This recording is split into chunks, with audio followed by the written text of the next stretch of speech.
Pemirsa, kita bertemu kembali di Indonesia Lawyers Club. Pekan ini,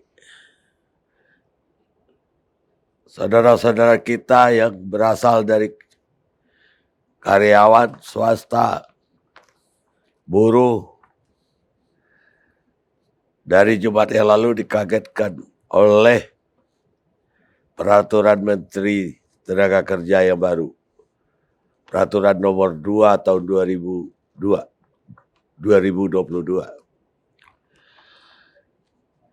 Dana pensiun atau yang sekarang dikenal dengan JHT yang selama ini kalau si karyawan di PHK atau diberhentikan atau mengundurkan diri,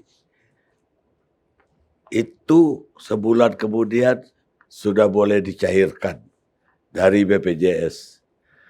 Tapi dengan peraturan menteri yang baru, ini ditunda dulu sampai si karyawan tadi berumur 56 tahun. Ini sangat meresahkan para buruh, karyawan.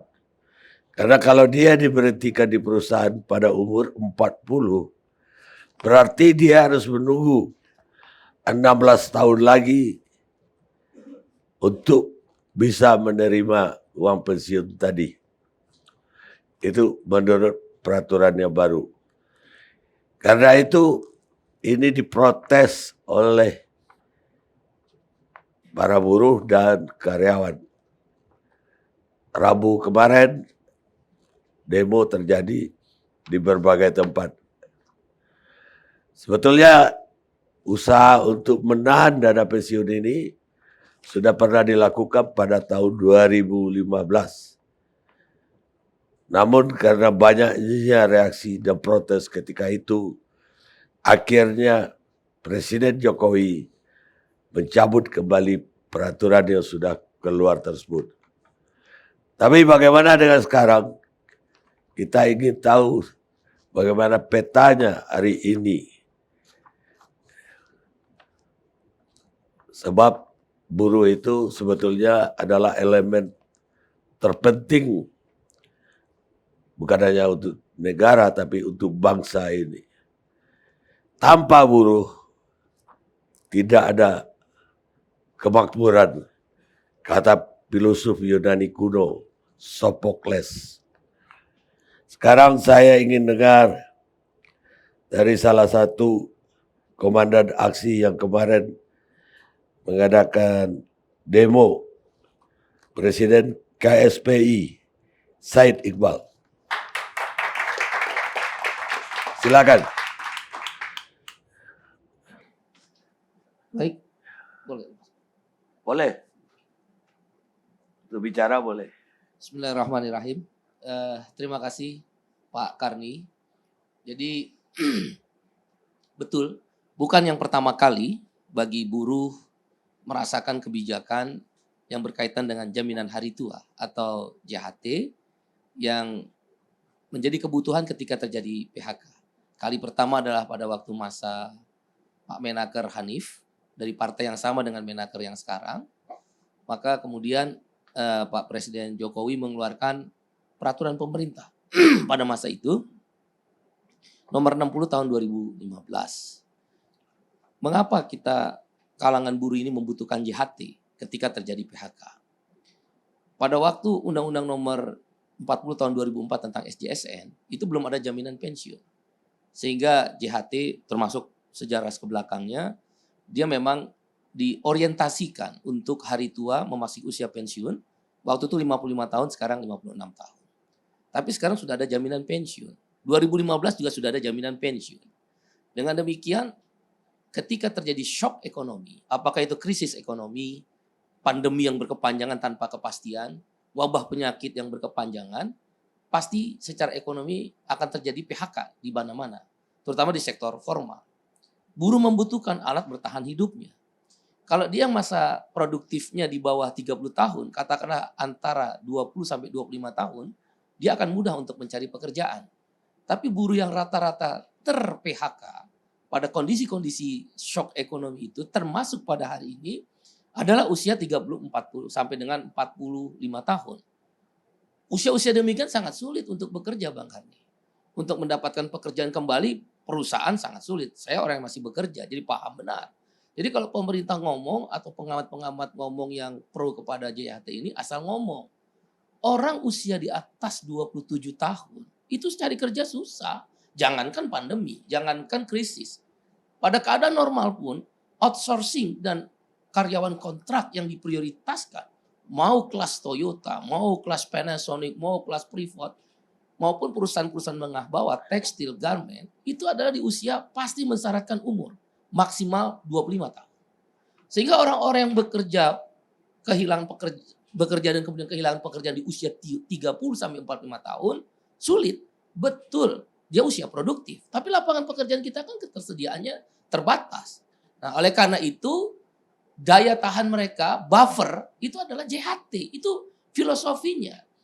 Jadi ketika Presiden Jokowi mengeluarkan PP nomor 60 tahun 2015 yang kemudian diturunkan oleh Menteri Hanif, Permenaker nomor 19 tahun 2015 kalau saya tidak salah, itu adalah juga mempertimbangkan rasa keadilan, tidak hanya formalitas.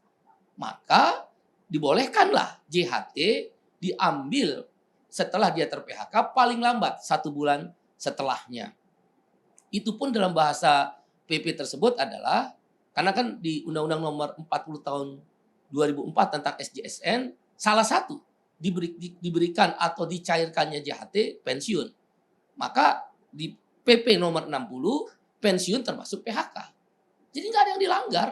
Apa yang dilanggar? Undang-undangnya tidak dilanggar, Presiden menggunakan diskresi menerjemahkan kata-kata pensiun adalah termasuk PHK, kemudian karena pensiun termasuk PHK, maka ketika terjadi PHK, JHT boleh dikeluarkan tanpa harus menunggu usia pensiun. Waktu itu 55 tahun, sekarang ada 56 tahun. Secara hukum tak ada satupun yang dilanggar. Nah, dengan demikian buruh bisa mengambil dana JHT-nya untuk dia bertahan hidup. Umur 30-45 tadi saya bilang bukan persoalan yang mudah untuk mendapatkan pekerjaan.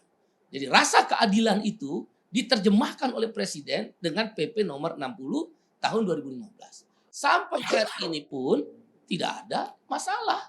Apa yang masalah? Bahkan hari ini jauh lebih berat bagi buruh karena pandemi kan belum bisa kita pastikan kapan akan berakhir.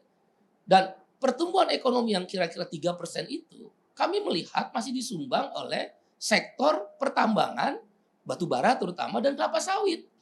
Manufaktur itu masih sedikit. Artinya manufaktur belum bangkit. PHK di mana-mana.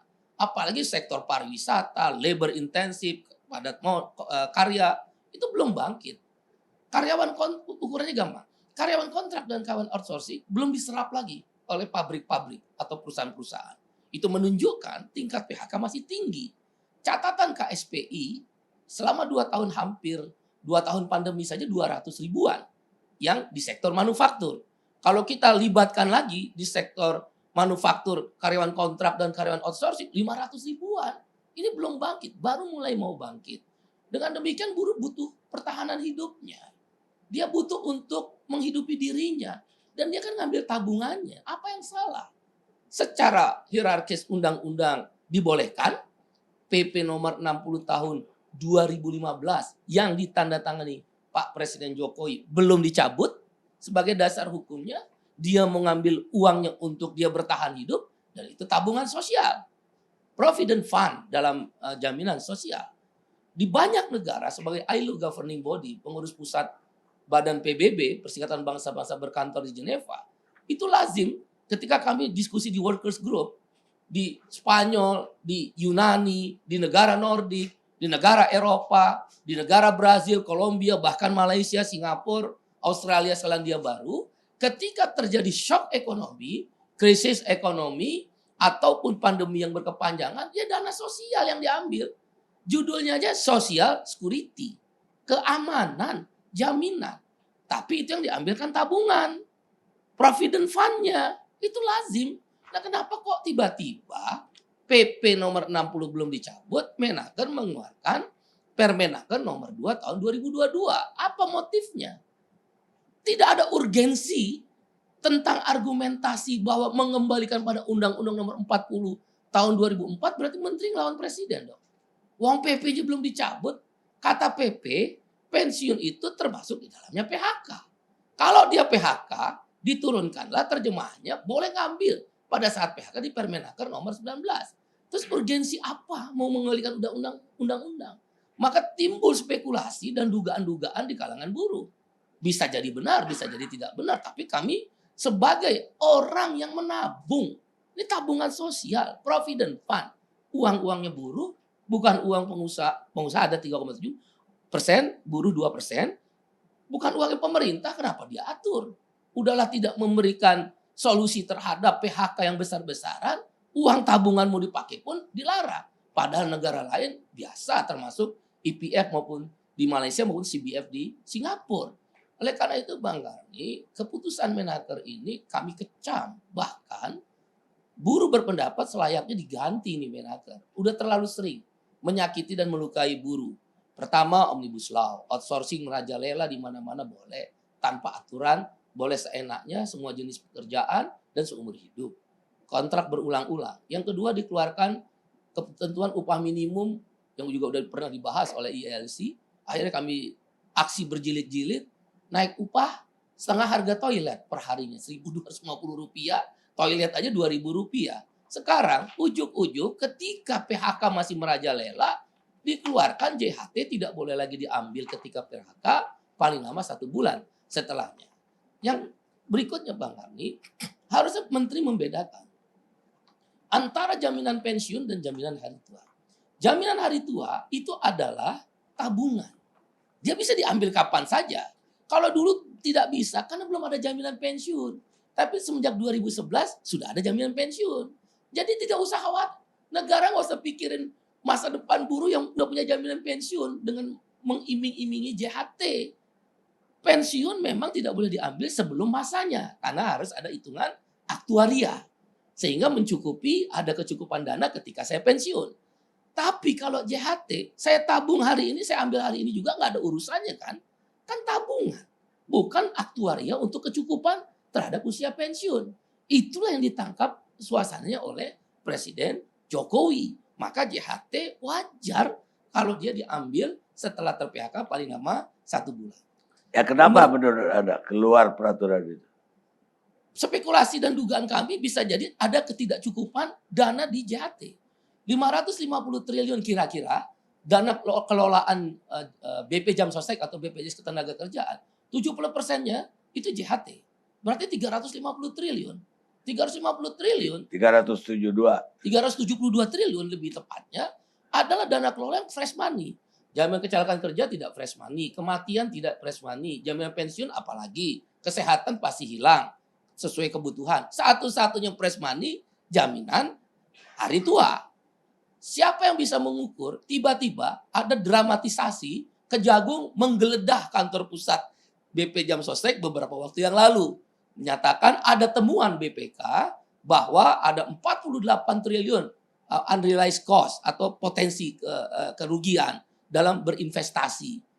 Begitu diperiksa, Jaksa Agung Muda mengatakan nggak pernah dilakukan cut loss terhadap pembelian saham yang merugi.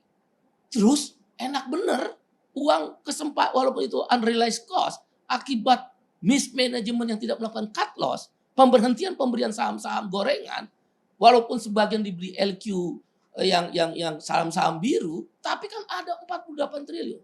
Terus dibilang turun lagi 20 triliun. Terus tiba-tiba deponoiling. Enak benar semua orang yang menjadi direksi dengan alasan bahwa itu hanya potensial investasi yang kehilangan, padahal itu seharusnya kita bisa dapat. Kemudian dia tidak pernah hukuman ataupun sesuatu yang bisa dikenakan. Bagi kami pemilik modal jangan-jangan ini nggak ada kecukupan dana sehingga di JHT itu di-cut. Udah sampai tunggu pensiun umur 56. Kalau memang ada dana, apa masalah? Kan kita bisa ambil kapan saja. Kita bisa bertahan kapan saja untuk hidup. Bagi anak-anak muda mungkin yang di revolusi industri 4.0 dia nggak mau lagi bekerja jenuh, dia bisa jadikan usaha. Banyak anggota-anggota saya di KSPI, ada yang buka warung bakso, ada yang buka kuliner, ada yang buka usaha rumahan, maju tuh, bisa bertahan hidup, kan menciptakan wirausaha kecil-kecilan dengan uangnya sendiri, bukan uang negara. Kenapa harus dilarang? Tapi kan Menteri menjanjikan nanti tanggal 21 Exactly. Februari akan Keluar mulai. JKP, Apa itu JKP? jaminan kehilangan pekerjaan. Iya. Ada beberapa program-program yang ditawarkan sebagai alternatif yang merupakan program-program pemerintah untuk buruh bisa bertahan ketika terjadi PHK atau terjadi krisis ekonomi atau menghadapi pandemi yang tidak ada kepastian ini. Satu, BSU udah selesai, bantuan subsidi upah. Nilainya juga terbatas dan pesertanya juga terbatas, dan saya dengar dari DPR kemarin Pak Soleh Daule juga menyatakan banyak juga penyimpangan-penyimpangan yang terjadi. Yang banyak ter-PHK itu kebanyakan bukan peserta jam sostek atau BP jam sostek atau BPJS Ketenagakerjaan. Mereka tidak tercover oleh bantuan subsidi upah dan sekarang sudah selesai. Yang kedua, ada kartu prakerja, bagus. Di situ ada pelatihan, ada pendidikan, dan ada mendapatkan uang saku sekitar 600.000 kalau saya nggak salah, sampai mengikuti pendidikan 3 bulan. Bagus, tapi tidak dibutuhkan dalam kondisi di mana orang membutuhkan uang cash untuk dia melakukan pertahanan hidup karena mencari pekerjaan usia 30 sampai 45 tahun susah. Dan itu bukan jawaban dengan pendidikan atau pelatihan. Kemudian sekarang dikeluarkan JKP. Ada 3 argumentasi dari awal kami menolak, karena itu kan Omnibus Law. Kami menolak, dari awal menolak. Yang ada unemployment insurance, nggak dikenal itu JKP. Alasan pertama, JKP mengambil sumber pendanaan, walaupun dana awal dari APBN. Katanya saya dengar 6 triliun, saya juga nggak tahu apakah sudah ada atau tidak. Dia ngambil dana nanti rekomposisi, yaitu dari iuran jaminan kecelakaan kerja dan iuran kematian, JKK dan JKM. Yang kemudian diambil, saya lebih tepatnya lupa, berapa persen dari situ, kemudian digunakan sebagai akumulasi dana untuk JKP. Saya atau siapapun kita yang mendaftar sebagai BP Jam Sostek, ketika kita membayar iuran JKK dan JKM, akadnya kalau saya kecelakaan kerja atau saya mati, ada uangnya. Bukan uang saya diambil untuk bayar orang ter-PHK, membayar pesangon dia. Logika apa yang dipakai? Gak boleh subsidi silang antar program di seluruh dunia. Saya governing body, saya diketawain. Masa Anda mau mati aja, dana kamu mau mati dipakai buat bayar pesangon? Itu negara apa itu? Dana kematian yang diambil. Itu buat saya nanti mati.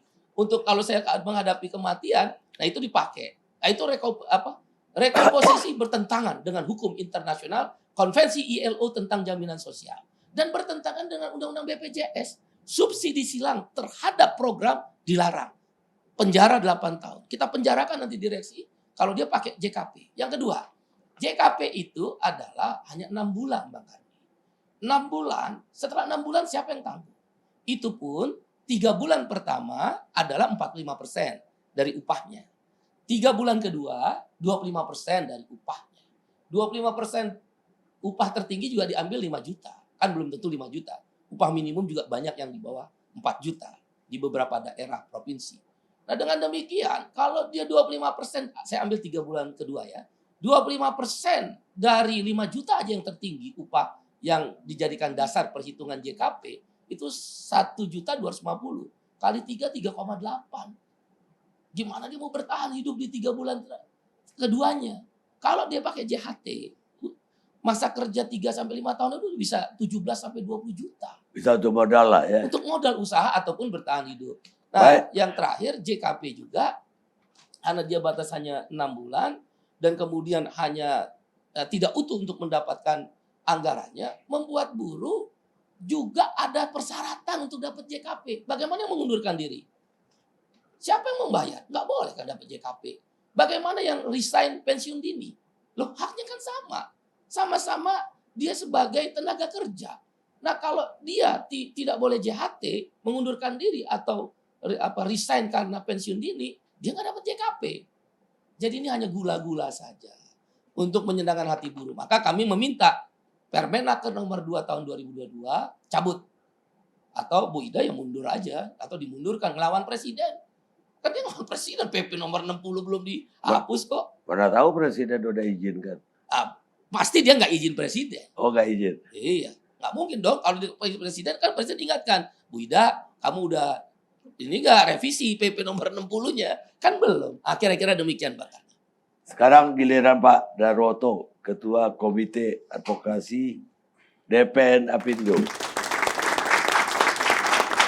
Biasanya konflik itu antara buruh dan pemilik perusahaan. Kali ini dan pemerintah biasanya jadi wasit. Kali ini dengan pemerintah. Ini kan Ya. Terima kasih Bang Karni.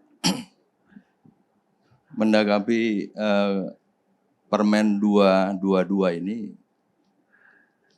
kita melihat bahwa Permen ini kan mengembalikan filosofi.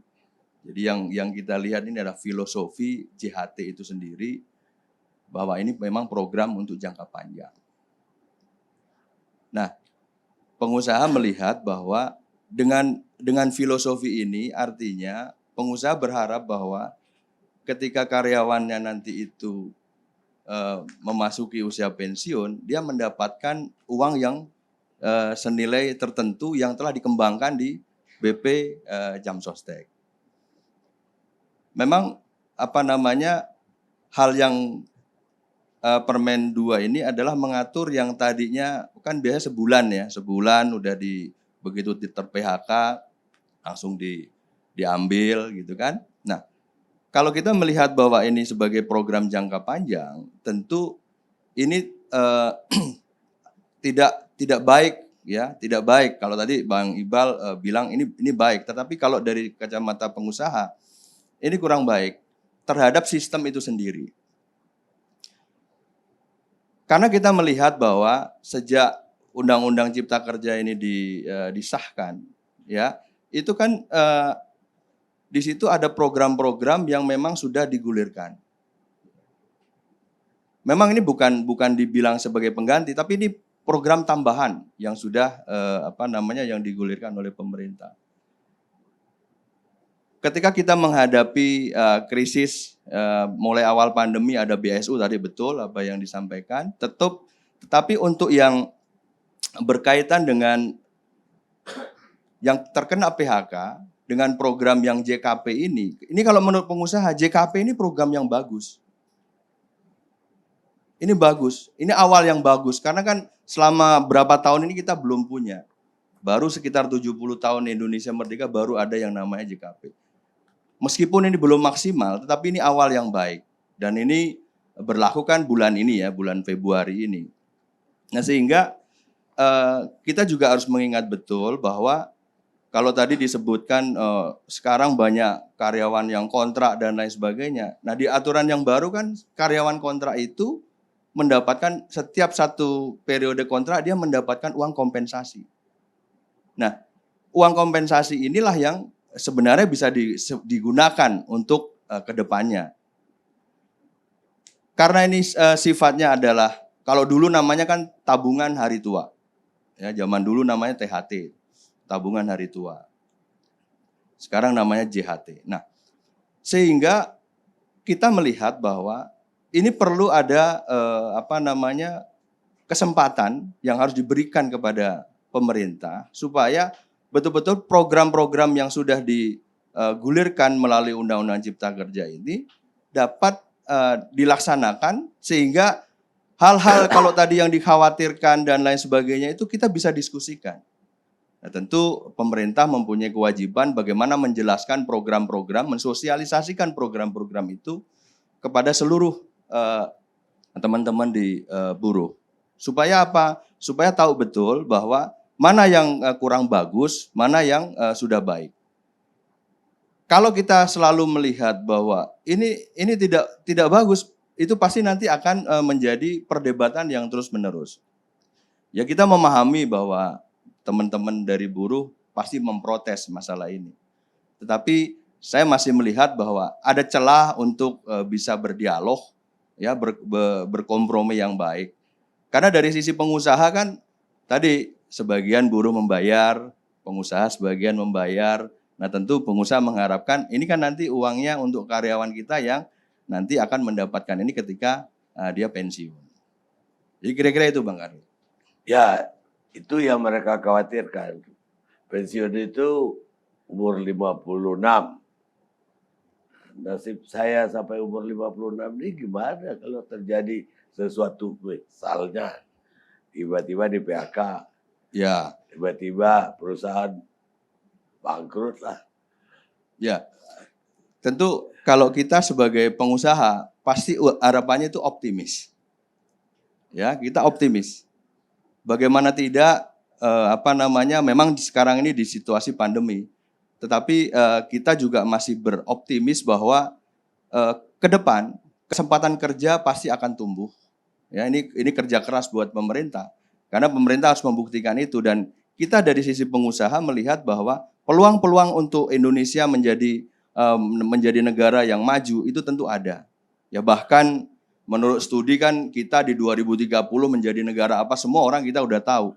Nah, dari sisi sinilah optimisme ini harus kita bangun secara bersama untuk menuju bagaimana kita mendapatkan kesempatan-kesempatan untuk perluasan kerja itu.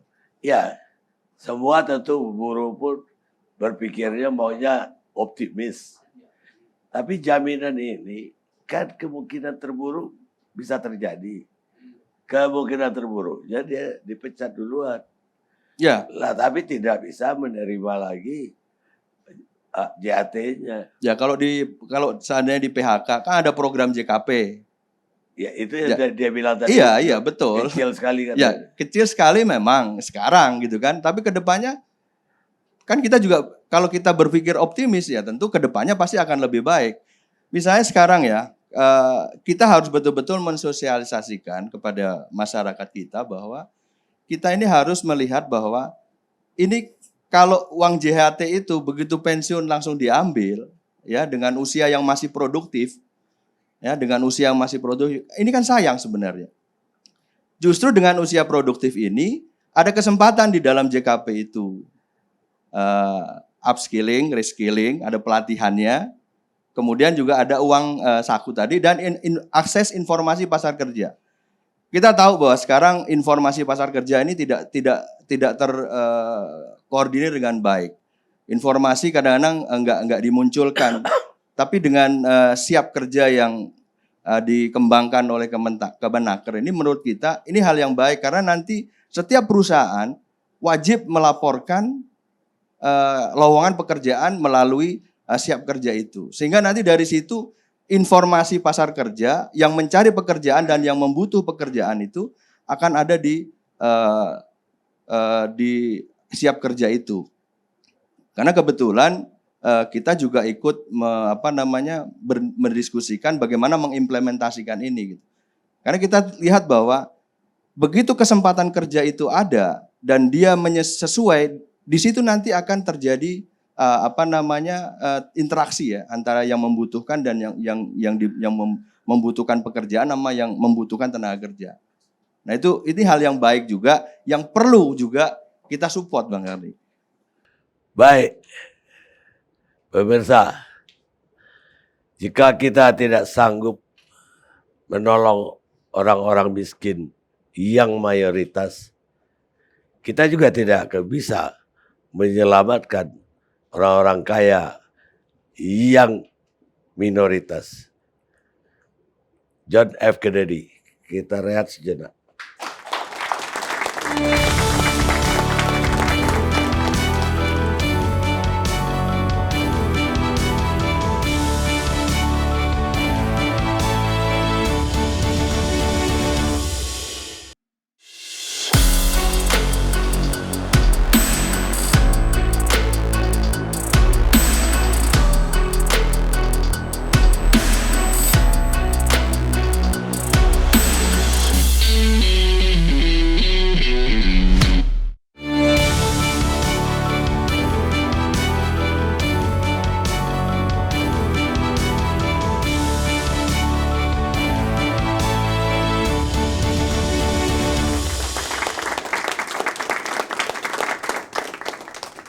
Pemirsa, kita lanjutkan diskusi kita. Tugas pertama pemerintah itu adalah melindungi rakyat, bukan mengatur jalannya hidup rakyat. Ronald Reagan.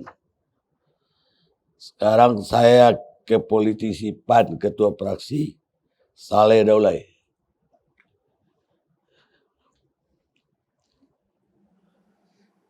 Jadi begini Bang Karni, soal JHT ini saya kira mulai agak kontroversial itu munculnya itu karena memang saya kira dia munculnya itu mendadak juga ya. Jadi tiba-tiba kita mendapat berita bahwa Permenaker nomor 2 tahun 2022 keluar. Semestinya yang ini kan bisa disonding dulu lah di DPR gitu. Karena masa sidang ini saja kami kan pernah rapat nih dengan Kementerian Tenaga Kerja dan dipimpin langsung oleh Ibu Menteri. Kalau ini disampaikan seperti ini, itu Kementerian Tenaga Kerja mengatakan sudah ada kesimpulan rapat di mana disebutkan bahwa Kementerian Tenaga Kerja didesak untuk melakukan atau meningkatkanlah kesejahteraan para pekerja, di mana di antara lain di situ adalah melakukan harmonisasi, sinkronisasi terkait dengan aturan perundang-undangan yang ada. Saya kira itu betul, tetapi kalau misalnya yang disebut dengan jaminan hari tua itu baru boleh dicairkan pada usia 56 tahun, ini jadi problem karena memang saya belum pernah mendengar di dalam rapat juga itu disampaikan seperti itu. Nah sekarang saya lihat ada beberapa hal yang menjadi kendala di dalam keluarnya undang-undang ini, Permenaker ini. Pertama, kalau kita lihat setiap aturan yang dikeluarkan oleh pemerintah atau siapapun itu semestinya dia memandang minimal 3 hal. Ya. Landasan filosofisnya, landasan yuridisnya, dan landasan sosiologisnya. Kalau kita lihat dari sisi filosofis, saya kira ini sangat tidak filosofis lah membuat aturan perundang-undangan di tengah situasi pandemi seperti ini. Mestinya kita membantu para pekerja, ini malah justru menurut para pekerja memberatkan mereka sehingga mereka menolak ini. Nah kemudian secara yuridis ini sebetulnya katakanlah ini sesuai dengan aturan yang ada dan seterusnya, tetapi ingat ini JHT ini kan muncul Permenaker 2 ini sebetulnya itu menghapus Permenaker 19/2015. Di mana kalau kita lihat Permenaker yang sebelumnya itu dibolehkan untuk mencarikan JHT setelah mereka pensiun 1 bulan setelah mereka tidak bekerja lagi gitu. Nah kemudian ini diganti. Ini kan ada tumpang tindih nih kelihatannya. Ini mesti harus didudukkan dulu ini. Bantalan hukumnya ini seperti apa. Supaya nggak ada kontradiksi atau pertentangan hukum di dalam ketentuan-ketentuan yang akan mereka ambil. Kemudian landasan sosiologisnya saya kira ini ya itu tadi. Orang lagi kesusahan di mana-mana, banyak yang di PHK, banyak yang dirumahkan, kemudian pemerintah secara terbuka memang kita lihat juga tidak bisa menciptakan lapangan pekerjaan yang banyak dan cukup. Ya kan ini mestinya tidak boleh dikeluarkan dulu karena menurut saya momentumnya tidak tepat. Lalu ada lagi yang ditawarkan oleh pemerintah yaitu JKP. JKP sebagai turunan daripada Undang-Undang Cipta Kerja. Tadi udah dijelaskan oleh Pak Said Iqbal, mereka nggak setuju dengan JKP ini atau kurang menerima lah logika JKP ini karena memang dari awal mereka undang-undangnya saja mereka nggak setuju. Jadi kalaupun ada produk di situ itu pasti akan jadi problem juga bagi mereka untuk menerima. Kalau mereka menerima JKP berarti mereka menerima Undang-Undang Cipta Kerja kan begitu. Nah makanya ini secara sosiologis ini masih ada problem di situ. Nah karena itulah Bang Karni muncul spekulasi tadi, macam-macam spekulasi. Katakanlah misalnya gini, apakah JKP ini dikeluarkan sebagai bagian dari antisipasi pihak BPJS Tenaga Kerja atau pemerintah agar uang yang liquid yang ada di BPJS Tenaga Kerja itu tidak dihabiskan. Sekali lagi ini perlu pertanyaan ini dicermati dengan baik-baik. Karena apa? Karena menurut saya nanti silakan Bang Faisal Basri mengoreksi kalau salah. Lembaga yang memiliki uang cash di atas 500 triliun sekarang ini yang cash loh ya, yang punya itu, yang ada duitnya itu, yang cash itu ya sebetulnya hanya BPJS Tenaga Kerja dan BPKH, uang haji. Ya kan? Di luar itu saya kira masih ada yang utang, ada yang katakanlah ya di BUMN juga bukan semuanya fresh money, bisa jadi itu masih ada utangnya dan seterusnya. Tapi kalau dua ini memang iya. BPJS Tenaga Kerja itu memang uangnya ada, tapi itu uangnya pekerja. Nah sekarang ada desakan agar JKP dilahirkan, jaminan kehilangan pekerjaan. Jaminan kehilangan pekerjaan itu ternyata memang itu adalah rekomposisi dari penggunaan uang yang ada di jaminan kematian dan jaminan kecelakaan. Nah kalau JKP ini diterapkan Bang Karni, sementara pada saat yang sama JHT juga diterapkan, maka akan ada dua penarikan uang pada waktu yang bersamaan. Mengapa? Karena kalau ada orang misalnya kehilangan pekerjaan, kan dia dikasih JKP. Uangnya dari mana dapatnya? Dari BPJS Ketenagakerjaan. Lalu para peserta ataupun para pekerja yang menjadi peserta di BPJS Ketenagakerjaan itu juga butuh dana dari JHT. Ambil lagi dari JHT. Berarti uang dari sini diambil, yang tadi liquid tadi, di sini juga diambil, berarti makin banyak yang diambil. Maka ini akan mengancam. Nah kalau JKP diambil, tadi sudah dijelaskan, ternyata hitungannya JKP ini lebih sedikit dibandingkan kalau yang diambil itu JHT. Nah karena itulah maka muncul spekulasi, jangan-jangan ini sebetulnya tujuannya ya dibuat aja sampai 56 tahun supaya uangnya itu tidak banyak yang diambil. Ini terbukti dengan saya kira ya penjelasan-penjelasan disampaikan kepada kita bahwa kemarin ya terutama pada tahun 2020 sampai 2021 itu kan paling tinggi nih tingkat orang yang di-PHK dan dirumahkan. Banyak juga pada satu orang yang ngambil JHT. Banyak uangnya yang sudah diambil. Nah karena itu ini jadi problem. Belum lagi di sisi yang lain itu kan ada juga dugaan lagi sebetulnya ya, spekulasi lagi. Nanti coba dicek lagi. Yang mengatakan bahwa dana BPJS Ketenagakerjaan ini jangan-jangan digunakan untuk dana membantu program-program pemerintah. Sebetulnya ini kalau dilihat dari aturan, memang BPJS Ketenagakerjaan itu diperintah untuk menginvestasikan uang yang ada di mereka itu untuk program-program yang ada di pemerintah, yaitu dalam bentuk surat-surat utang negara. Dalam bentuk obligasi-obligasi yang dimiliki oleh negara. Termasuk membeli saham-saham yang betul-betul memang terukur dan teruji yang diperkirakan tidak merugi. Tetapi yang seperti itu semakin tinggi risiko kita berinvestasi, biasanya kan returnnya juga semakin tinggi. Tetapi kalau hilangnya juga bisa besar. Maka BPJS Ketenagakerjaan ini mencoba mencari risiko yang paling rendah. Makanya obligasi-obligasi yang ada itu walaupun dia bisa katakan 6% sampai 7%, ya tetap saja nanti feedback atau kembalinya kan tidak sebesar kalau orang seperti pengusaha-pengusaha yang bebas menggunakan investasinya. Nah karena itulah maka muncul pendapat ini, jangan-jangan memang uang ini ditahan dulu ini di program-program pemerintah ini. Nanti ya kita lihat berapa persen ini yang boleh mereka investasikan untuk itu. Nah kalau itu begitu modelnya berarti kan ini yang untung siapa sebetulnya dengan pemberlakuan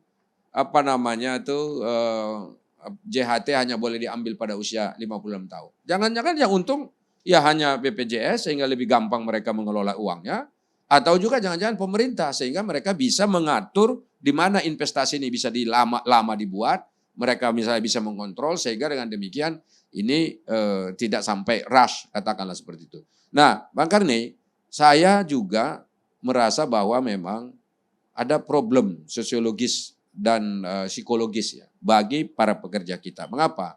Tadi mereka ini selalu ditinggalkan. Dalam setiap kebijakan yang diambil oleh pemerintah itu mereka selalu mengaku ini ditinggalkan. Katakanlah misalnya Undang-Undang Ciptaker, belum cukup sebetulnya diskusi-diskusi di publik ya terkait dengan item dan juga konten yang akan dimasukkan di situ, tetapi sudah dibahas dan dilanjutkan.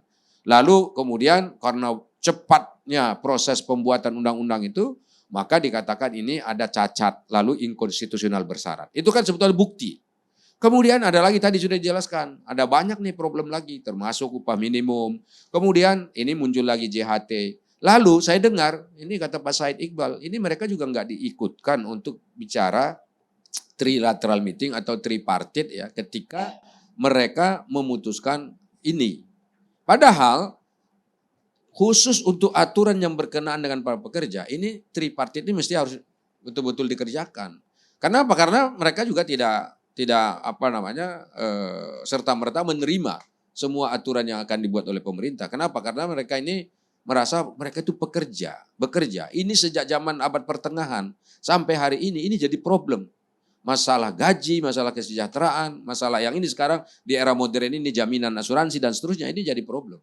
Nah karena itu mereka tidak boleh ditinggalkan sama sekali. Baik. Kita harus dukung mereka dan karena itulah uang yang dimiliki oleh mereka yang disimpan oleh BPJS Ketenagakerjaan itu harus bisa dimanfaatkan oleh mereka. Kalau mereka kesusahan sekarang jangan tunggu sampai tua baru mereka bisa ambil uangnya. Mana tahu uang yang JHT yang sekarang dicairkan itu bisa menyelesaikan problem mereka sekarang.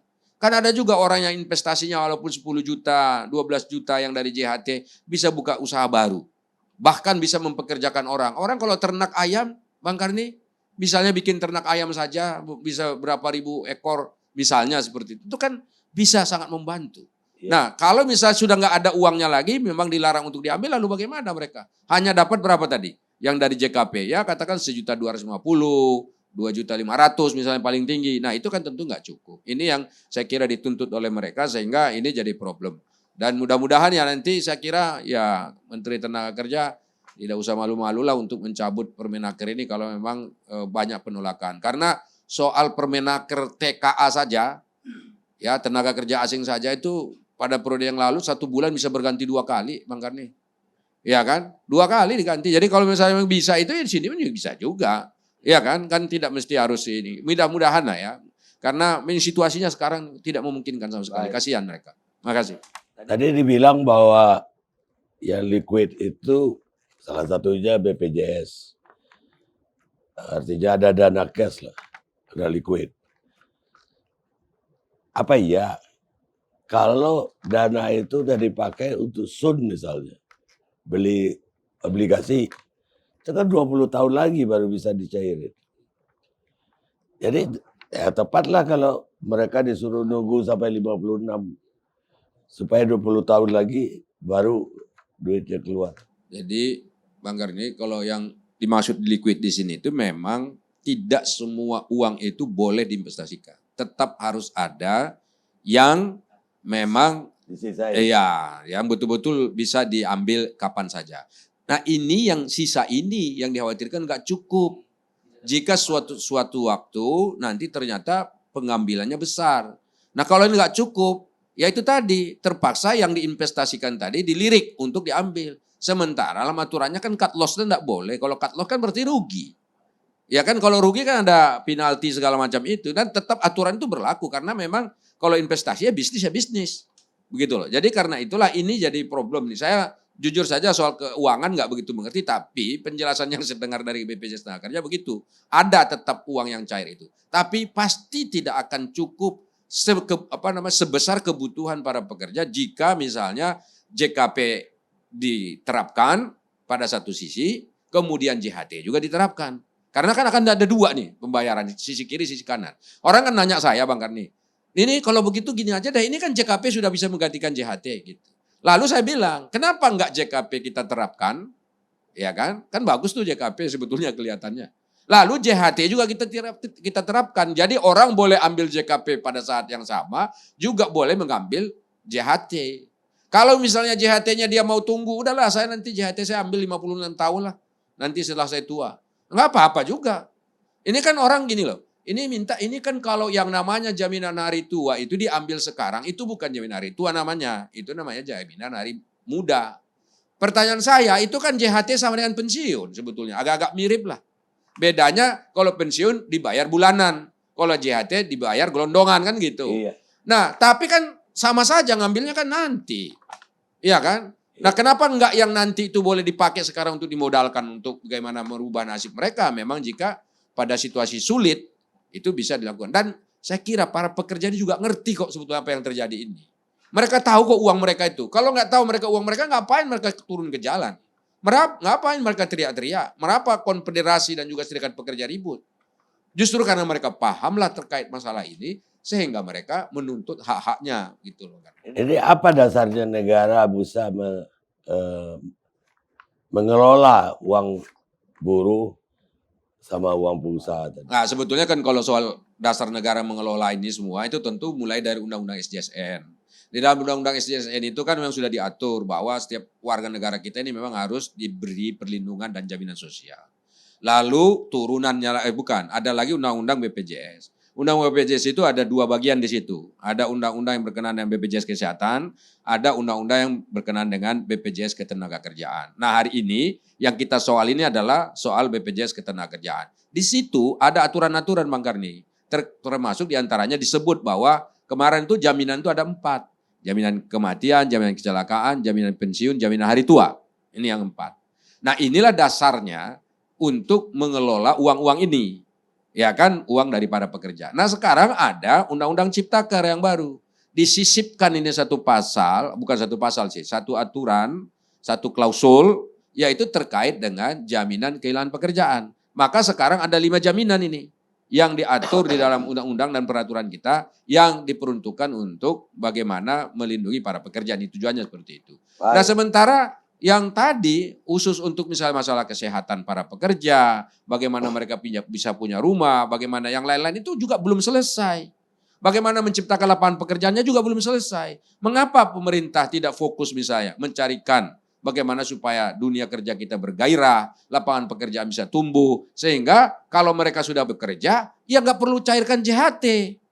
Kalau ada pekerjaan kan nggak perlu cairkan JHT. Tapi kalau misalnya nggak ada pekerjaan, mereka terpaksa harus cairkan JHT.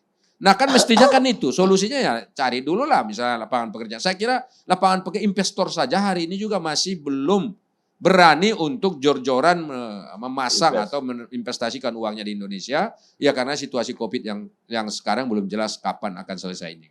Baik, sekarang Pak Timbul Siregar,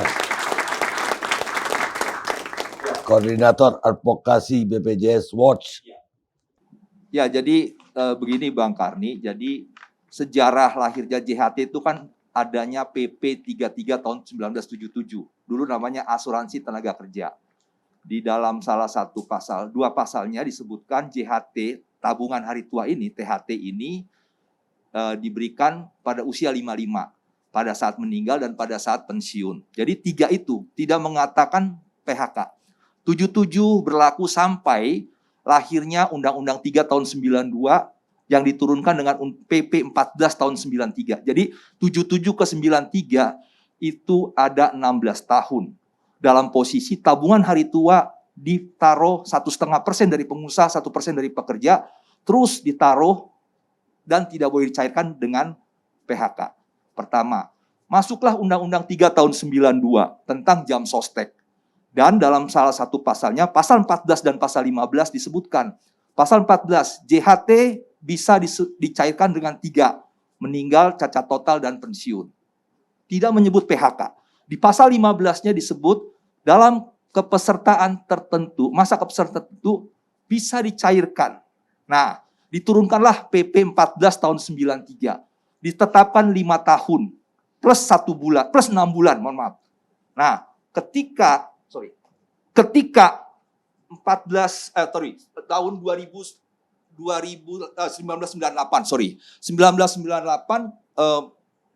krisis. Diubah PP 14 itu menjadi 5 tahun plus 1 bulan.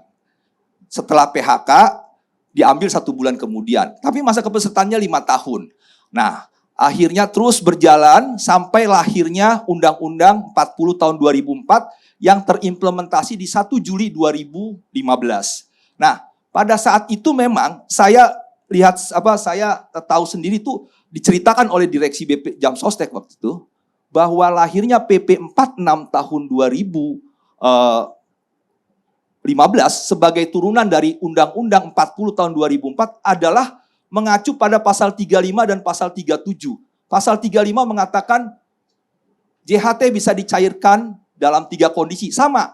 Dan pasal 37-nya disebutkan dalam masa kepesertaan 10 tahun dia bisa diambil sebagian. Nah, dalam PP 46 tahun 2015 diatur 10% diambil untuk kepentingan lain atau 30% untuk perumahan. Jadi Undang-Undang 40 tahun 2004 pasal 35 dan 37 tidak menyebutkan satu kata PHK pun. Dan ini mengembalikan filosofi daripada jaminan hari tua. Nah, pada saat itu memang Bang Karni, Pak Presiden menandatangani 30 Juni 1 Juli berlaku. Pada saat itu diceritakan dan memang waktu itu pada saat puasa, pada saat mau mencairkan JHT. Tetapi tertutup karena lahirnya PP 46 yang mengacu pada PP 3, pasal 35 dan 37. Tidak membuka ruang untuk PHK. Akhirnya dirundingkan. Waktu itu saya terus terang dipanggil, diajak ngomong. Saya bilang, dipanggil waktu itu dibilang, Pak Timbul bagaimana solusinya menurut Bapak? Menurut saya, pasal 35 dan 37 diperpukan. Karena disitulah dasar tidak membolehkan karena PHK. Pasal 15 di Undang-Undang 3 tahun 92 yang menyebutkan dalam masa kepesertaan tertentu dapat dicairkan ketika PHK, tidak muncul di Undang-Undang 40. Nah akhirnya dia bilang, waktu itu saya ingat Pak Hanif, nggak mungkin. Ya kalau gitu Pak, tutup mata salah, 5 tahun plus 1 bulan aja. Karena kan sebelumnya udah tahu 5 tahun plus 1 bulan. Nah akhirnya saya tidak diajak bicara lagi dan teman-teman akhirnya muncul PP 60 tahun 2015 yang mensubonkan dalam penjelasan pekerja yang ter-PHK termasuk pensiun. Sehingga bisa mengacu pada pasal 35 dan 37 kata-kata pensiun. Nah ini menurut saya aneh. Karena dalam Undang-Undang 13 ada 15 jenis PHK. Jenis PHK itu salah satu bentuk PHK-nya adalah pensiun. Jadi bukannya PHK bagian dari pensiun, tapi pensiun bagian dari PHK. Nah, akhirnya waktu itu kita protes. 2018 kita bilang ini salah. Dan serikat-serikat pekerja termasuk saya, teman-teman serikat pekerja menandatangani surat. Waktu itu minta kembali ke 5 tahun plus 1 bulan. Tapi waktu itu Pak Hanif belum berani dan akhirnya surat itu disimpan. Sampai akhirnya terus berjalan dan masuk di Februari 2022 lahirlah Permenaker 2 tahun 2022.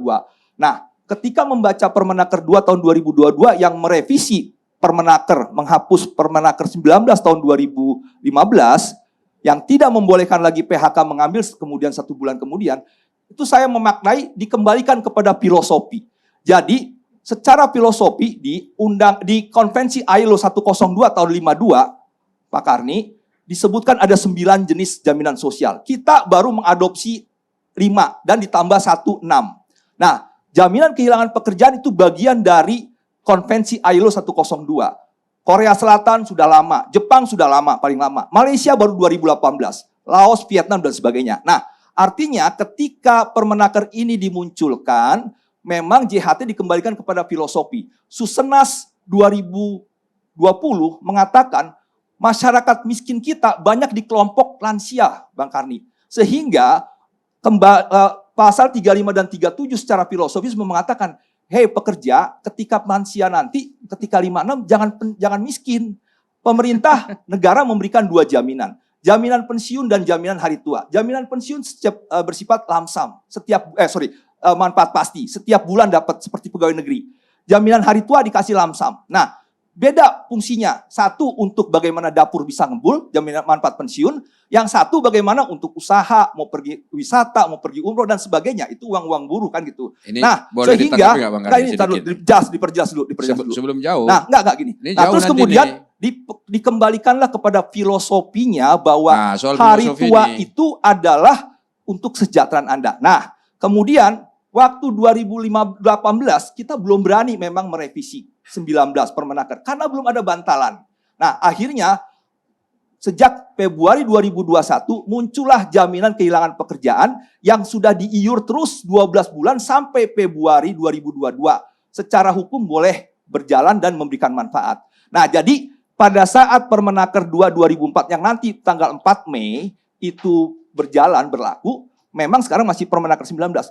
Diharapkan pekerja yang mengalami PHK dapat jaminan kehilangan pekerjaan, yaitu dapat 3 manfaat. 45% selama 3 bulan dari upah maksimal 5 juta, tambah 25. Nah, jaminan hari tuanya ditahan. Tetapi pasal 37 kan bilang juga, dalam kepesertaan tertentu, apakah harus 56? Tidak juga. Saya usia 23. Ketika berusia 33 tahun setelah 10 tahun kepesertaan, saya boleh ambil 30% untuk perumahan dan atau 10% untuk kepentingan lain. Yang 70% ditahan sampai pensiun. Nah, ini artinya memang bagaimana pemerintah menjaga pada saat dia bekerja, pada saat dia pensiun, dia mendapatkan jaminan hari tua. Nah, persoalannya adalah memang dibangkitkan kembali. Apakah ini membuat buruh susah dan sebagainya? Sebenarnya kalau menurut saya, bahwa memang buruh itu akadnya oleh undang-undang diperintahkan untuk, ya kan undang-undang itu akad juga, diberikan perintah untuk bagaimana dia punya tabungan di hari tua. Nah, itulah yang namanya JHT. Dan kemudian kalau kita baca datanya 372 triliun dana ini sebenarnya kan ditaruh di beberapa investasi. Satu saham, ya, surat utang negara, obligasi. Itu sekitar 64% Bang Karni. Kemudian yang kedua deposito, ada 54,2 triliun, itu sekitar 14%. Saham itu sekitar 14%, dia turun dari 16%-an. Reksadana, dia turun dari 8 ke 7%. Properti dan penyertaan, ya kecil lah itu. Nah, dari semuanya ini, dana ini digunakan untuk bagaimana meningkatkan saldonya JHT pekerja. Makanya setiap tahun BPJS Ketenagakerjaan memberikan imbal hasil. 2016 dapat 7,19%. 2017 naik ke 7,83%. 2018 turun ke 6,26%. 2019 6,08%. 2020 5,59%. 2021 belum keluar. Nah, artinya setiap tahun paling rendah itu dapat 5%. Nah, kemudian ini yang akan dikembalikan kepada pekerja. Ya. Nah, jadi misalnya saya punya nih upah nih, Bang Karni, saldo saya misalnya 30 juta di tahun 30 tahun usia 30 tahun. Nah, ketika saya ter-PHK tidak bayar iuran, ini kan terus diinvestasikan 5% kali 30 1,5 juta kali 20 50. 1,5 juta kali 20 30. Jadi 30 tambah 30 di hari nanti pensiun saya dapat 60. Jadi duit ini tetap diolah dan kemudian kalau dibilang nggak punya duit, ada 52,7 triliun yang memang ditaruh di deposito yang siap dicairkan. Dan kemudian kalau kita katakan rasio klaim itu 71%. Artinya iuran yang masuk 71%-nya, 71 peraknya untuk bayar klaim. Artinya dari sisi ketahanan dana cukup. Nah, saya kembali ke JKP. JKP ini. Waktu Anda udah habis. Oke. Nah, maksudnya saya mau dekatin dia. Boleh interupsi, Ya, Bang maksudnya Karni. gini. Sebetulnya ada yang menarik di sini, Bang Karni. Bahwa JKP dikatakan subsidi silang. Betul, pasal 53 Undang-Undang BPJS melarang subsidi silang antar program. Tapi ketika Undang-Undang Cipta Kerja membuka dan membolehkan, undang-undang ke undang-undang, menurut saya itu tidak salah. Karena apa? Di dalam Undang-Undang Cipta Kerja disebutkan sumber dana JKP itu ada 1 modal awal 6 triliun, 2 rekomposisi, ketiga iuran dari pemerintah 0,22% dan yang keempat dana operasional. Coba sebutkan dari satu seluruhnya negara yang ada rekomposisi. Saya minta selesai 1 menit nih. Ya, jadi maksud saya JKP adalah bantalan baru untuk bagaimana JHT kita bisa digunakan di tahun pensiun kita. Demikian Pak Karni. Jadi kalau saya itu Bang Karni, saya dari sisi aturan dulu. Itu kan ada Permenaker 19/2015. Itu tadi menurut Pak Timbul itu salah. Salah kan menurut dia. Salah. Tapi pemerintah membiarkan itu dan Pak Timbul juga membiarkan itu sampai berlaku 2022 ini sekarang. Karena belum ada bantalannya waktu Ya itu. ini Bang kan Karni. mau persoalan bantalan mau Karena apa segala dalam macam. Pasal 35 Ini- dan 37 tidak disebut kata PHK boleh ambil. Enggak sekarang Apakah Permenaker sebentar. boleh melangkahi undang-undang Bang Karni? Sebentar. Nggak boleh. kasih kesempatan dulu. Ini Ya. tadi kan sudah dikasih kesempatan banyak nih Bapak. Nah saya tanya, menurut Bapak salah enggak itu Permenaker 19 itu? Nah sekarang kalau yang salah seperti itu, pada saat itu salah. Ini sekarang ada ini Permenaker nomor 2 tahun 2002 Ya. yang menurut Bapak memperbaiki itu. Iya, betul. Tapi menurut Bapak benar enggak mereka melakukannya di situasi COVID seperti ini orang lagi kesusahan? Mengapa dulu 2012. zaman-zaman tidak kesusahan, Iya. belum ada COVID, Iya. itu Bapak Nggak biarkan? Karena sekarang ada JKP. Itu loh. Ini Karena masalahnya ada kan JKP. Jaminan Gini kehilangan loh, pekerjaan Bapak bukan juga bantalan. harus konsisten mengatakan begini. kalau Permenakernya atau Kementerian Tenaga Kerjanya salah ya salah aja Bukan, dulu. maksudnya gini, jangan bolak-balik Bapak sebagai sana anggota sini. DPR kan menghasilkan JKP. Kenapa nggak percaya sama JKP? Buat apa Bapak menghasilkan JKP waktu itu? Jadi sebentar. Artinya yang mau saya katakan, pemerintah dan DPR dengan secara sadar menghadirkan JKP untuk menjadi Benar. bantalan ketika pekerja Saya PHK. mau meluruskan, saya tidak pernah dari tadi mengatakan menolak JKP, enggak Pak. Justru JKP saya bilang bagus, malah boleh ambil JKP, ambil JHT. Yang saya tanya soal Permenaker yang mengatur JHT. Iya. Permenaker 19 itu kan mengatur JHT, Pak, bukan Iya, soal tapi JKP dalam itu. pasal 35 dan 37 tidak Iya, muncul satu kenapa? kata pun Enggak PHK. kenapa Bapak membiarkan dulu Permenaker 19 itu. Kembalikan kepada Nah, kenapa? yuridisnya. Kenapa? Lah, Kenapa? Itu diubah dari 2015 ke 2022 itu 7 tahun. Iya, Anda membahasakan Kan itu bantalan. membiarkan, Bantalan, gitu loh. bantalan Tidak itu ada nggak JKP. menjawab. Kalau Nggak tidak ada menjawab. JKP, kalau waktu Pak, di dalam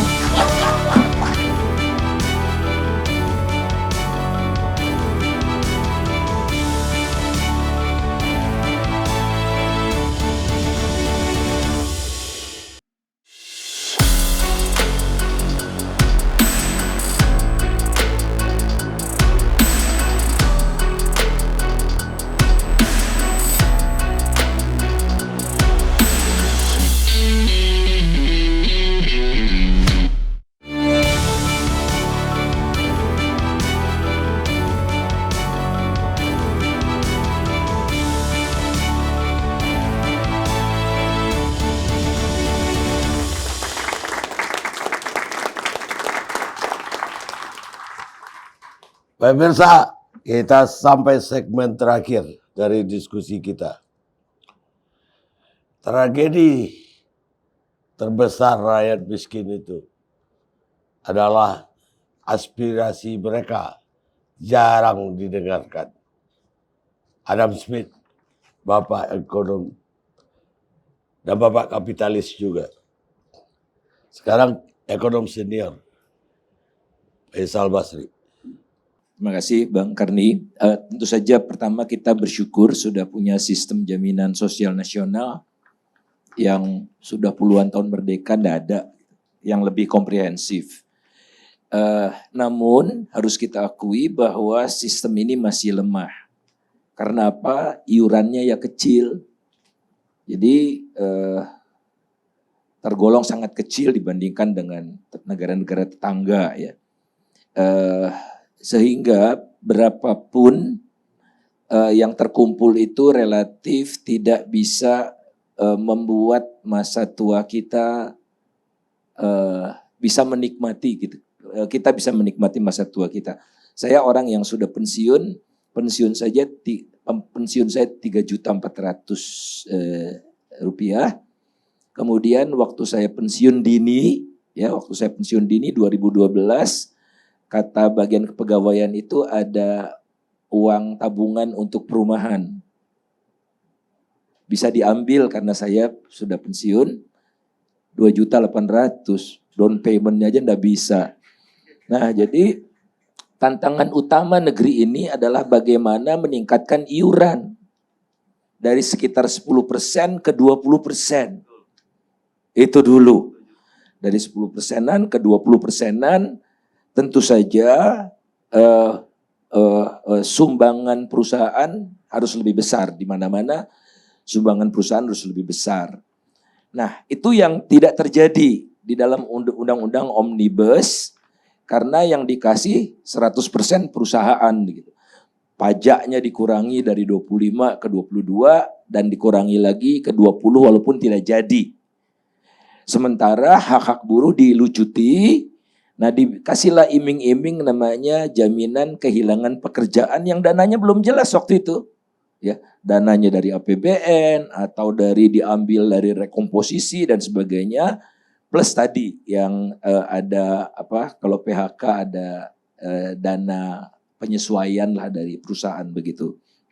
Nah, jadi di dalam sistem jaminan sosial nasional itu memang tidak ada unemployment benefit. Entah lupa, entah apa, memang tidak ada. Nah, tujuan unemployment benefit atau jaminan kehilangan pekerjaan itu adalah satu bentuk dana sosial kalau orang nganggur sampai 6 bulan diberikan kesempatan untuk cari kerja, syukur-syukur lebih cepat, tapi maksimum 6 bulan dia masih dapat gaji dengan persentase tertentu itu. Itu hakikatnya. Sementara jaminan hari tua adalah semacam semacam bentuk dari tabungan yang saya lakukan selama ini yang adalah hak 100% dari saya. Jadi ini wujud dari kedaulatan buruh, yakni uang saya bisa gunakan tatkala saya butuh dalam situasi darurat. Kalau untuk dana pensiun kan sudah ada, lain lagi. Oleh karena itulah saya melihat dibutuhkan satu kesempatan buat saudara-saudara kita yang kena PHK untuk memulai hidup baru dengan modal yang cukup. Karena dia tidak bisa pinjam ke bank, udah nggak ada kerjaan. Datang ke bank nggak mungkin dia dapat kredit. Dari mana dia nggak bisa dapat di mana-mana? Ya satu-satunya jalan adalah ambil uang yang selama ini saya peruntukkan buat kalau ada apa-apa dan ada apa-apanya itu terjadi. Ya ini saya di PHK. Nah, saya tahu serikat buruh itu banyak yang membantu pekerja anggotanya yang di PHK itu jadi pengusaha kecil-kecilan. Misalnya servis AC, bikin bengkel yang dananya enggak ratusan juta perlu ke bank. Nah, dari situlah uang itu didapat karena tidak ada lagi dari sumber yang lain gitu. Jadi ini adalah modal awal setelah saya di PHK. Kalau saya nanti dapat pekerjaan lagi, ya saya iur lagi, mulai lagi dari awal. Dan dengan iuran yang relatif kecil itu memang tidak akan pernah bisa menyokong. Kemudian buruh juga diberikan hak untuk memilih uang itu diinvestasikan untuk apa. Kalau tadi rata-rata 6% ya returnnya, barangkali kalau saya kelola sendiri, saya bisa dapat 20%, bisa dapat 30%, bisa dapat 10% gitu. Berikanlah hak kepada rakyat, orang uang dia gitu, bukan uang pemerintah. Nah, pemerintah boleh ngatur apapun sepanjang dananya dari APBN gitu. Jadi menurut saya clear dalam situasi-situasi darurat seperti ini tidak ada yang bisa menolong kecuali buruh itu sendiri. Dan oleh karena itu berilah kesempatan, berilah mereka hak yang merupakan hak mereka gitu. Uang mereka gitu, bukan uang pemerintah gitu. Aturan silahkan menyesuaikan diri. Nah, dengan begitu saya rasa akan muncul entrepreneur baru ya, yang barangkali tidak semua ya, dari 100 orang yang di PHK itu yang bakal jadi entrepreneur barangkali cuma 20. Kalau yang lainnya memang menunggu pekerjaan yang baru gitu ya, mencari pekerjaan yang baru, dia tidak perlu dan harus diingat PKH itu kan 50%, berapa persen enggak full kan? Tetap saja tidak cukup untuk melanjutkan kehidupan yang normal kan? Perlu dia jaminan supaya dia konsumsinya tidak turun, anaknya tidak di drop out seperti itu. Dari mana? Oh ada yang lain, ya yang lain saya yakin ada. Tapi ini kan kedaulatan saya untuk menjaga harkat dan martabat keluarga karena toh itu uang saya gitu. Jadi saya sangat menentang ya hantam kromo seperti ini. Dan terakhir, kok munculnya sekarang yang lalu tidak? Kita kan tahu utang pemerintah makin banyak dan sebagian besar utang itu dalam bentuk SBN, surat utang negara atau surat bendahara negara. Nah, SBN ini makin lama makin besar yang dibeli di dalam negeri. Orang luar negeri makin sedikit yang berminat ya. Bahkan kemarin ini bulan lalu ya, itu lebih banyak yang menjual daripada yang membeli. Jadi agar program pemerintah ini bisa dibiayai terus, maka mau tidak mau SBN-nya harus semakin banyak dibeli oleh investor dalam negeri. Nah, investor dalam negeri yang paling bisa diandalkan yaitu tadi BPJS, ketenaga kerjaan, karena dananya paling banyak 500 triliunan dan dana haji juga sudah dipakai juga gitu ya. Jadi ada captive market karena sulit untuk menyedot ini semua. Oleh karena itulah harus ada jaminan untuk beberapa tahun ke depan tidak terganggu oleh adanya shock-shock tertentu, dan risiko paling besar dari shock itu adalah kalau jaminan hari tua itu diambil secara cepat dalam jumlah yang banyak pada waktu tertentu. Jadi wajar menurut saya kekhawatiran buruh kalau ada risiko yang makin besar dan itu sudah terjadi, presidennya di asuransi yang tidak terbayar, di haji juga kita lihat mulai repot begitu ya. Jadi dia investasi beli bank bobrok, bank tidak sehat lah, bank muamalat gitu. Jadi akar dari semua itu adalah trust yang semakin terkikis terhadap pemerintah. Terima kasih. Baik. Sekarang giliran Pak Peter Abdullah, ekonom KOR Indonesia.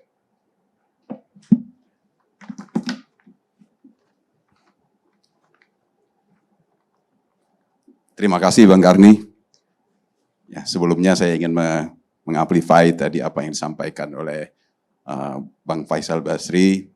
Pertama, kita bersyukur ya, adanya upaya pemerintah untuk terus ya, meningkatkan layanan kepada para pekerja, ya, yang dalam hal ini adanya jaminan kehilangan pekerja.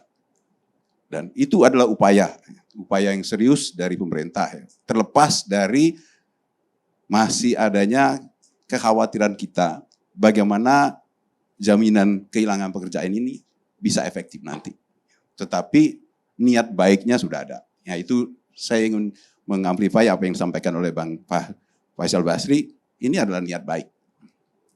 Nah, apa yang menjadi diskusi kita pada hari ini? Ya, saya lihat dikarenakan adanya perbedaan pandangan, ya, terutama terkait dengan apa yang dimaksud dengan jaminan hari tua.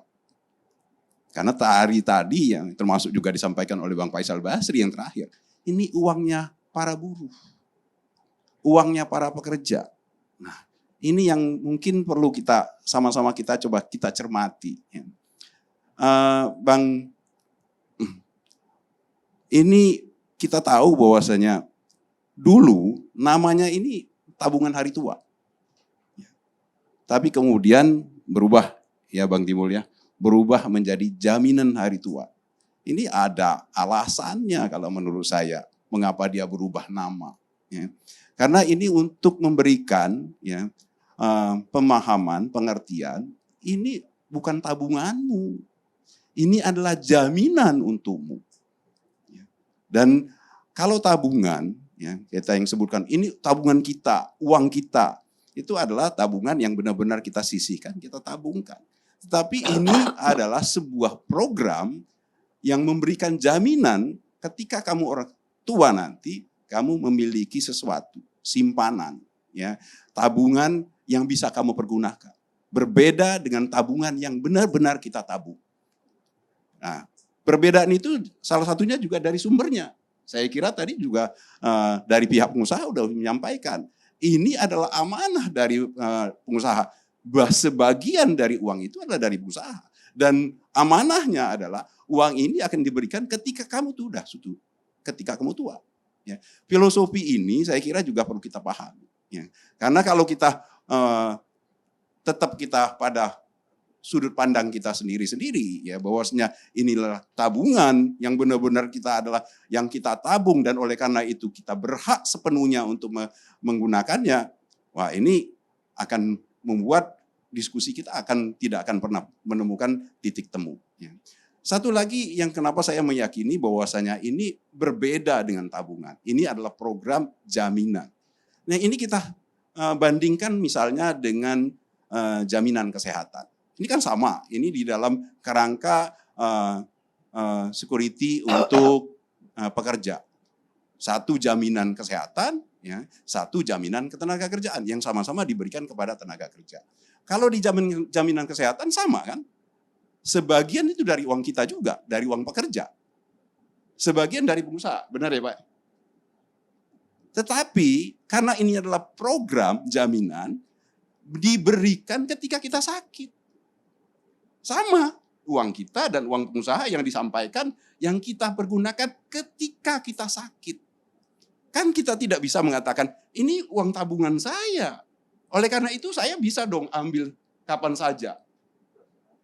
Kan sama kalau kita menggunakan logika yang tadi dibangun. Bahwasanya ini uang yang kita tabung dan oleh karena itu adalah hak kita untuk menggunakannya. Kenapa tidak kita gunakan argumentasi itu terhadap jaminan kesehatan? Kenapa kita bisa terima untuk jaminan kesehatan, kita terima manfaatnya ketika kita sakit? Kenapa kita tidak ngotot? Sama, saya juga butuh uang. Kenapa tidak kita ngotot jaminan kesehatan, saya cairkan uangnya? Karena memang ini program jaminan ketika kamu sakit. Sama dengan program jaminan hari tua. Memang ini sebagian dari uang pekerja, sebagian dari uang pengusaha, ya, dan dipergunakan sebagai jaminan hari tua. Dan itulah yang saya kira yang disampaikan oleh Bang Timbul tadi, bahwasanya ini mengembalikan kepada filosofinya. Ini adalah jaminan hari tua. Ya. Itu yang pertama yang ingin saya sampaikan, Bang. Yang kedua terkait dengan karena ini kisruhnya kan kaitannya dengan PHK. Ya. Dianggap ini tidak tepat waktu karena kondisinya sedang pandemi, banyak yang kena PHK. Pandemi ini sudah berjalan 2 tahun. PHK itu sudah mencapai puncaknya pada tahun lalu, pada tahun 2020 dan tahun lalu. Jadi kalau disebutkan kekhawatiran meledaknya PHK menyebabkan ketidakmampuan BPJS untuk membayar, ya, JHT, itu sebenarnya sudah terbantahkan. Karena puncak dari PHK itu sudah lewat. Benar, kita belum pasti ke depannya. Tapi puncaknya, kalau dilihat dari kasus COVID-nya, puncaknya sudah yang lalu. Ya. Dan PHK-nya sudah terjadi yang lalu. Dan kalaupun sekarang ini masih ada PHK, masih juga diberikan kesempatan sampai bulan Mei. Jadi argumentasi yang dibangun bahwasanya sekarang ini dikarenakan kekhawatiran bahwa dengan PHK itu BPJS tidak bisa membayar JHT, itu sebenarnya sudah terbantahkan. Nah, itu yang pertama. Yang kedua terkait PHK. Yang kedua, tadi ini Pak Said juga, Iqbal juga menyampaikan, sebagian besar yang kena PHK pada masa pandemi ini itu adalah bukan anggota BPJS Ketenagakerjaan. Jadi argumentasi yang dibangun mengatakan bahwasanya ini jangan-jangan ini karena BPJS Ketenagakerjaan nggak mampu bayar. Jadi spekulasi-spekulasi yang dibangun. Nah ini yang saya menurut saya kalau kita ingin mencari jalan titik temunya, ini yang harus kita bicarakan. Nah tadi ada satu lagi argumentasi terkait dengan entrepreneur. Terkait dengan bagaimana kalau pekerja itu kemudian setelah PHK itu tidak melanjutkan. Tidak mendapatkan pekerjaan lagi. Ya, dan oleh karena itu tidak akan melanjutkan program jaminan hari tuanya. Nah ini yang saya kira yang sangat layak untuk kita diskusikan. Ya, karena dalam konteks seperti ini, saya kira ketentuan ini bisa menjadi tidak berlaku karena ketentuan terkait dengan BPJS Ketenagakerjaan adalah berlaku untuk tenaga kerja. Ya. Jadi kalau si yang bersangkutan itu memutuskan untuk tidak lagi bekerja, nah inilah yang harusnya mungkin menjadi bahan diskusi untuk selanjutnya yang harus di-cover di dalam penyempurnaan ketentuan terkait dengan jaminan hari tua.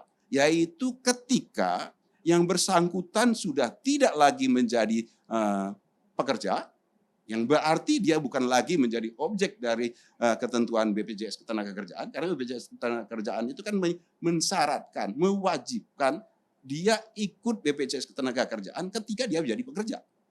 Tapi kalau dia menjadi pengusaha, dia entrepreneur yang menjadi pembayar pada tenaga kerja, nah ini yang belum tercover di dalam ketentuannya. Yang saya kira masih sangat terbuka untuk dibicarakan, karena tidak ada satupun ketentuan perundang-undangan yang sifatnya fix, tidak mungkin untuk tidak dirubah. Baik, Bang Arni boleh sedikit?